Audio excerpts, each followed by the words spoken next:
নিজের হাতে করা গাছ, পশু পাখি, সবজি, ফুল সব কিছুর উপর যেন একটা আলাদা মায়া থাকে।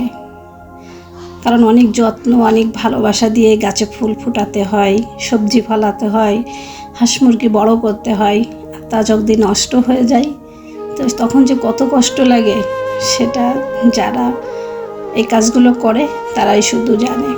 আজ তেমনই একটা কষ্ট আপনাদের সাথেই শেয়ার করব। আর এই যে আমার পুত্তলিকা গাছে অনেকগুলো ফুল ফুটেছে, মাশাআল্লাহ। ছাদে এসে দেখি এতগুলো ফুল ফুটেছে, দেখে মনটাই ভরে গেল। তো আমার বান্ধবী শাইনুর বলছিল যে তোমার পুত্তলিকা গাছ আমার জন্য একটু পাঠিয়ে দাও। তো বান্ধবী, এখান থেকে যদি পাঠানো যেত তাহলে তো আমি তোমাকে পাঠিয়ে দিতাম। আর এই যে দেখো, দুটো দুটো করেই ফুল ফুটেছে এক বোটাই। তো আমার যা কিছু আছে ভালো, সব কিছুই তোমাদের জন্য। আমার আজকের এই ফুলগুলো আমার যে বান্ধবীরা আছে, শাইনুর, লিপি, ফারজানা এবং আমার বোনদেরকে উৎসর্গ করলাম। আসসালামু আলাইকুম, আমি পলি সাতক্ষীরা থেকে বলছি। পলি স্পেশালি ওয়ার্ল্ডের সবাইকে স্বাগত জানাচ্ছি আমার আজকের ভিডিওটি দেখার জন্য। আশা করছি কাছে বা দূরে, দেশ ও দেশের বাইরে, যে যেখান থেকে বসে আমার আজকের ভিডিওটি দেখছো বা দেখবে, আশা করি সবাই সুস্থ আছো, ভালো আছো এবং নিরাপদেই আছো। আলহামদুলিল্লাহ, তোমাদের দোয়ায় অনেক অনেক ভালোবাসা এবং আল্লাহর অশেষ রহমতে আমি আমার পরিবার নিয়ে বেশ ভালো আছি। তবে আজ সকালে ঘটে গেছে আমার একটা খুব খারাপ ঘটনা, যেটা আসলে আমার মনটাকে অনেকটাই খারাপ করে দিয়েছে। তো কি সেটা ভিডিও দেখতে থাকো, তোমাদের সাথে অবশ্যই শেয়ার করব। তো এই যে সকালবেলা দেখি গাছে অনেকগুলো খেজুর পেকে আছে, তো একটু খেজুর পাড়ছি। তো কারা কারা খেজুর খেতে চাও অবশ্যই কিন্তু লিখে জানাবে।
আমার বান্ধবী শাহিনুর, লিপি বলেছো যে তোমাদের এই পুকুরের পাশটা অনেক সুন্দর লাগে। তো বান্ধবী, এটা কিন্তু পুকুর না, এটা হচ্ছে ঘের। আমাদের পুকুরটা তো ছেঁচে মাছ ধরে নেওয়া হয়েছে, পুকুরটা এখন শুকাতে দেওয়া হয়েছে, নতুন পানি উঠিয়ে আবার মাছ ছাড়া হবে। তো এটা হচ্ছে ঘের। এখন আমরা এই ঘেরের পানি দিয়ে আপাতত কাজকাম চালাই, যেমন হাঁড়ি পাতিল ধুই না, আমি ট্যাবেই ধুই।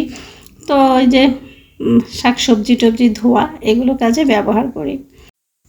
সকালে ঘুম থেকে উঠে আর ঘুমাতে যাওয়া পর্যন্ত প্রত্যেকটা গৃহিণীর কিন্তু সংসারে অনেক কাজ থাকে, অনেক দায়িত্ব থাকে। হয়তো সবার কাজের ধরন কিন্তু একরকম থাকে না। কারোর হাজব্যান্ডরা বাজার করে এনে দেয়, সে বাড়িতে বসে সেগুলো গুছায়, রান্নাবান্না করে। আবার কারোর আছে সব বাজার করেও রান্নাবান্না করে সব কিছুই করতে হয়। যেমন আমার বাড়িতে আসার পর থেকেই বাজার করা, সংসারের কাজ, রান্নাবান্না, শাকসবজি লাগানো, হাঁস মুরগি পালা, সব কিছুই কিন্তু আমাকে করতে হয়। প্রত্যেকটা নারীর, প্রত্যেকটা গৃহিণীর জায়গা থেকে সে এক একজন কিন্তু স্টার, এক একজন দিদি নাম্বার 1। কিন্তু এই আমাদের কথা কয়জন ভাবে বা কয়জন আমাদের সেই কাজের মূল্যায়ন দেয়, এত কাজ করার পরেও যখন শুনতে হয় সারাদিন কি করো, ওই রান্নাবান্নাইটুকুই তো করো, তখন আসলে অনেকটা কষ্ট লাগে। আর এই কষ্টটা কিন্তু তারা বুঝে না। তারা যদি বুঝতো তাহলে কিন্তু এই কষ্ট দেওয়া কথাগুলো বলতো না। তো আজ আমি সারাদিন কি কি কাজ করব সব কিছুই তোমাদের সাথে শেয়ার করব। আর এই যে দেখো আমার কষ্টটা তোমাদের সাথে একটু শেয়ার করি। এটা কিন্তু আমার মোরগ, বড় একটা মোরগ। আমার বাড়ি যেহেতু রাস্তার সাইডে, তো মুরগিরা রাস্তার পরে উঠে রাস্তায় যায়। তো আজকে একটা মোটরসাইকেল আমার এই মোরগটাকে চাপা দিয়ে গেছে। তো আমার মনটা অনেক খারাপ হয়ে গেছে। তো কী আর করা, মোরগটা জবাই করে তারপরে ছিলে কুটে আমি ফ্রিজে রেখে দিয়েছি। ওর বাবা আসলে ঈদের সময় রান্না করব। তারপরে আমি বাজারে চলে এসেছি। আর এতে দেখো আমি লাকড়ি কিনতে বা জ্বালানি কিনতে এসেছি, আমরা বলি কাঠ। তো এখানে আমি কিছু জ্বালানি কিনবো, যেহেতু আমি নতুন একটা চ্যানেল খুলেছি। আমার চ্যানেলের নাম পলিশ ভিলেজ লাইফ। তো পলিশ ভিলেজ লাইফে আমার রান্না করার জন্য কিন্তু মাটির চুলায় রান্না করার জন্য আমার কিছু জ্বালানি লাগবে। তো আমি বাজারে এসেছি, এখান থেকে 2 মণ জ্বালানি নিচ্ছি, 300 টাকা করে মণ। তো আমি 20 টাকা করে কমিয়েছি, 280 টাকা মণ। তো 2 মণ জ্বালানি নিয়ে বাড়ি চলে এসেছি। আর এত গরম যে বলার মতো না, প্রচণ্ড গরমে এত কষ্ট হচ্ছে। তো আর কোনো কিছু ভিডিও করিনি, আমি সরাসরি রান্না করতে চলে এসেছি। তো আমি আজ দুপুরে রান্না করব পাঙ্গাস মাছ দিয়ে লাউ, আর পাঙ্গাস মাছ ভাজা, আর গলদা চিংড়ির ঘিলু ভাজা। আমার হিমি ওরা তো ওই গলদা চিংড়ির ঘিলুও খাবে না, আবার এই লাউয়ের তরকারিও খাবে না। ওরা কোনো শাকসবজি কোনো কিছুই খেতে চায় না। তাই ওদের জন্য 2 পিস পাঙ্গাস মাছ ভাজি করছি। আর এখানে আমি লাউ রান্না করলাম পাঙ্গাস মাছ দিয়ে। পাঙ্গাস মাছের মাথা, লেজ, পেটি এগুলো দিয়েই আজকে লাউটা রান্না করে নিচ্ছি। আর এখন আমি গলদা চিংড়ির মাথা এই ঘিলু ভাজি করব। এই গলদা চিংড়ির ঘিলু কে কে খেয়েছেন আমি জানি না, তবে এটা কিন্তু আমাদের এলাকায় খুব জনপ্রিয়, আমরা খুব পছন্দ করি। এটা খেতে অত্যন্ত সুস্বাদু আর অনেক সুন্দর ঘ্রাণ। তো আমি পেঁয়াজ আর কাঁচামরিচটা ভালোভাবে ভেজে নিচ্ছি। ভেজে তারপরে আমি কিছু গুঁড়া মশলা দিয়ে তারপরে মাছের ঘিলুটা ভাজি করব। তো আজকে দেখতে থাকুন আমি কিভাবে রান্না করছি। আর একবার হলো এই গলদা চিংড়ির ঘিলু ভাজি করে খেয়ে দেখবেন, এত মজা যে আর কি বলবো। তো এখন আমি দিয়ে দিচ্ছি মরিচের গুঁড়া, তারপরে হলুদের গুঁড়া, লবণ, গরম মশলার গুঁড়া, এগুলো দিয়ে আমি ঘিলুটা ভাজি করে নিব। তো যারা এখনও পর্যন্ত আমার ভিডিওটা দেখছেন, একটা লাইক দিয়ে দিয়েছেন, তাদেরকে জানাই আমার মন থেকে অনেক অনেক দোয়া আর ভালোবাসা। আর যারা এখনও একটা লাইক দিতে ভুলে গেছেন, তাদেরকে রিকোয়েস্ট করব প্লিজ একটা লাইক দিয়ে আমার ভিডিওটা কন্টিনিউ করবেন। আর যে সকল বন্ধুরা আজ প্রথম আমার ভিডিওটা দেখছেন কিন্তু আমার চ্যানেলটাকে সাবস্ক্রাইব করা হয়নি, প্লিজ আমার চ্যানেলটাকে সাবস্ক্রাইব করে আমার চ্যানেলের পাশেই থেকে যাবেন। আমার এই চ্যানেল আর অল্প কিছু সাবস্ক্রাইবার হলে 2K হয়ে যাবে। তো আপনাদের সহযোগিতায় আর ভালোবাসায় আমার চ্যানেলটা আস্তে আস্তে বড় হচ্ছে। তো আপনাদের কাছে আমি অনেক অনেক ঋণী। তো আমার মশলা কিন্তু বেশ ভালোভাবে ভাজা হয়ে গেছে। আর গলদা চিংড়ির ঘিলুটা আমি দিয়ে দিয়েছি। আর এখন সুন্দর করে ভাজি করে নিচ্ছি। তো এই যে দেখুন আমার ভাজা প্রায় কিন্তু শেষ হয়ে গেছে।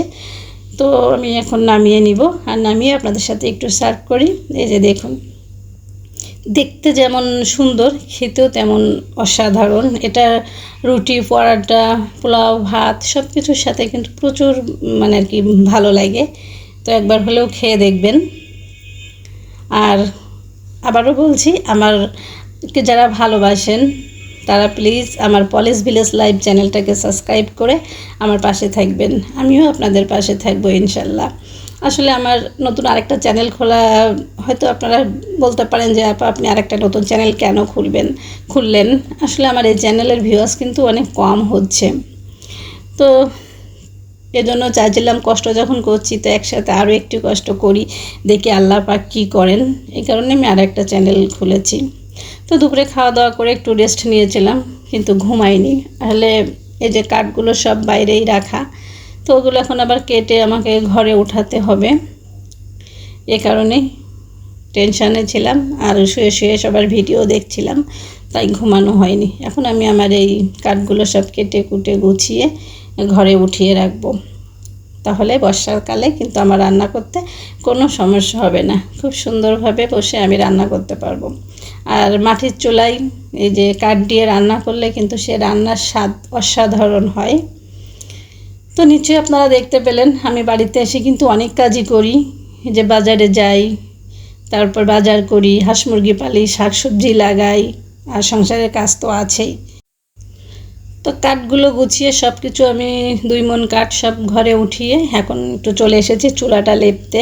যেহেতু বৃষ্টির মধ্যেও চুলায় রান্না করেছি, তো চুলাটা দেখলাম যে একটু ফেটে গেছে, তো একটু চুলাটাও এখন লেপে নিচ্ছি। আর এখন সন্ধ্যাও হয়ে গেছে, চুলাটা লেপে হাঁস মুরগিকে খাইয়ে ঘরে উঠিয়ে দিয়ে তারপরে আমি আর কি ঘরে উঠবো, একটু বসবো। তো এই হচ্ছে আমার সকাল থেকে সন্ধ্যা পর্যন্ত কাজ। তার মাঝেও আরও অনেক কাজ আছে যেগুলো আপনাদের সাথে শেয়ার করা হয়নি।